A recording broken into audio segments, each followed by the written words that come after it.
പൈതൃക കൊച്ചിയുടെ ഹൃദയഭാഗത്ത് സ്ഥിതി ചെയ്യുന്ന ഉന്നത വിദ്യാഭ്യാസ രംഗത്ത് മികവ് തെളിയിച്ച MES കോളേജ് കൊച്ചി AICTE അംഗീകാരവും MG യൂണിവേഴ്സിറ്റി അഫിലിയേഷനും ഉള്ള ഓണേഴ്സ് പ്രോഗ്രാമുകളായ BCom finance and taxation, BCom logistics management, BCom marketing, BBA, BCA, BA English and literature with journalism തുടങ്ങി വിവിധ കോഴ്സുകളിലേക്ക് 2024-25 അധ്യയന വർഷത്തേക്കുള്ള പ്രവേശനം ഇപ്പോൾ ആരംഭിച്ചിരിക്കുന്നു. പ്രൊഫഷണൽ ടീച്ചേഴ്സ് ഒരുക്കുന്ന വിജ്ഞാനപ്രദമായ ക്ലാസുകൾ ഞങ്ങൾ ലഭ്യമാക്കുന്നു.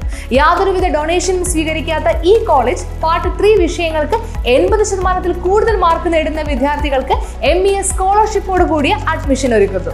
ഹോസ്റ്റൽ വാഹന സൗകര്യങ്ങളും ഞങ്ങൾ ലഭ്യമാക്കുന്നു. MES college Kochi, Mundamveli, near Thoppumpady, Kochi. Contact 0484298067 7902980067. Ezhikkara panchayat 5-ാം വാർഡിൽ അത്താണി ആവൂട്ടിൽ റോഡ് സഞ്ചാരയോഗ്യമല്ലാതായിട്ട് 15 വർഷം പിന്നിടുന്നു. എറണാകുളം ജില്ലയിലെ പറവൂർ താലൂക്കിൽ ഏഴിക്കര പഞ്ചായത്ത് 5-ാം വാർഡിൽ നന്ത്യാട്ടുകുന്നം ദേശത്ത് അത്താണി ആവൂട്ടിൽ റോഡ് തകർന്ന് സഞ്ചാരയോഗ്യമല്ലാതായിട്ട് ഏകദേശം 15 വർഷക്കാലമായി.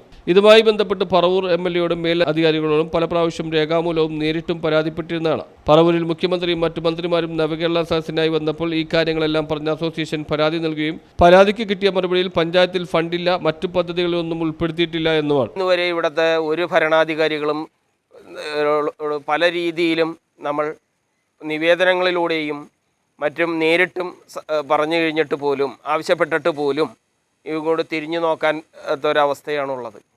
ഇനിയും ഇതിന് ഇടയ്ക്കാണെങ്കിൽ നവകേരള സദസ്സിൽ നമ്മൾ ഒരു പരാതി കൊടുക്കുകയും ആ പരാതിയുടെ പ്രകാരം പഞ്ചായത്തിന് ഫോർവേഡ് ചെയ്യുകയും പഞ്ചായത്തിൽ ഫണ്ടില്ലാത്തത് കൊണ്ട് ഈ പദ്ധതിയുടെ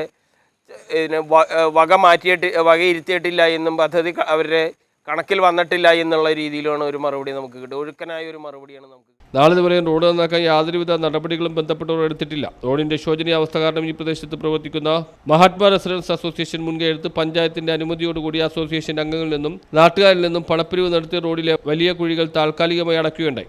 എന്നാൽ മഴയത്ത് വീണ്ടും റോഡിൽ വലിയ വലിയ കുഴികൾ രൂപപ്പെടുകയും സഞ്ചാരം ദുർഘടമായിരിക്കുകയാണ്. ഇക്കാര്യങ്ങളെല്ലാം കാണിച്ച് PWD വകുപ്പ് മന്ത്രി മുഹമ്മദ് റിയാസിന് 300-ൽ പരം ആളുകൾ ഒപ്പിട്ട ഭീമ ഹർജി നൽകി. എന്നിട്ടും ഈ റോഡിന്റെ ശോചനീയാവസ്ഥ പരിഹരിക്കാൻ അധികാരികളിൽ നിന്നും യാതൊരുവിധ നടപടികളും ഉണ്ടായിട്ടില്ല. എന്നാൽ ഇനിയും റോഡ് നന്നാക്കുവാൻ പഞ്ചായത്തിന്റെ അനുമതി വാങ്ങി വീണ്ടും അംഗങ്ങളിൽ നിന്ന് പിരിവെടുത്ത റോഡ് നന്നാക്കുന്നത് വളരെ ബുദ്ധിമുട്ടുള്ള കാര്യമാണ്. അതിനാൽ ഈ റോഡ് എത്രയും വേഗം നന്നാക്കുവാൻ മേലധികാരികളോട് മഹാത്മാ റെസിഡൻസ് അസോസിയേഷൻ ആവശ്യപ്പെട്ടു.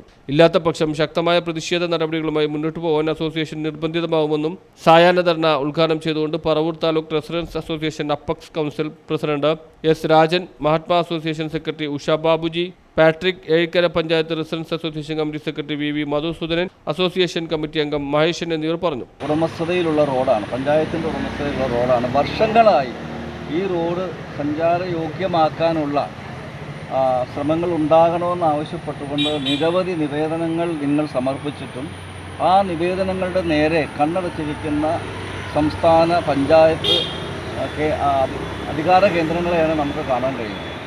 ഇവിടെ പഞ്ചായത്തിന് ഫണ്ടില്ല എന്ന് പറഞ്ഞപ്പോൾ വാസ്തവത്തിൽ വളരെ മാതൃകാപരമായ പ്രവർത്തനമാണ് നിങ്ങൾ ചെയ്തത്. നിങ്ങൾ ഫണ്ട് തിരിച്ചെടുത്ത് പഞ്ചായത്തിന് പറഞ്ഞാൽ ഞങ്ങൾ ചെയ്യാം. ഞാൻ ആ ലെറ്റർ കാണുകയുണ്ടായി. ആ ലെറ്ററിനോട് കേരളത്തിൽ ഒരുപക്ഷെ അത്തരം സംഭവങ്ങളിൽ ആദ്യമായിട്ടായിരിക്കാം ഇങ്ങനൊരു സംഭവം ഉണ്ടാകുന്നത്. അപ്പോൾ പഞ്ചായത്തിനെ സഹായിക്കാം എന്ന് പറയുമ്പോൾ അതിന് പഞ്ചായത്ത് കൊടുത്ത മറുപടി ഞാൻ വായിച്ചു. വളരെ ലാഘവത്തോടു കൂടി നിങ്ങൾ എന്നുവെച്ചാൽ ചെയ്തോളൂ എന്നുള്ള രീതിയിൽ. എന്നാൽ ആ ഒരു പ്രദേശത്തെ ജനങ്ങളുടെ ഒരു വികാരമാണ് ആ നിവേദനത്തിലൂടെ ഇവരുടെ മുമ്പിൽ എത്തുന്നത് കാണാനുള്ള മനസ്സ് ഉണ്ടാകുന്നതിന് പകരം. News bureau, Paravur.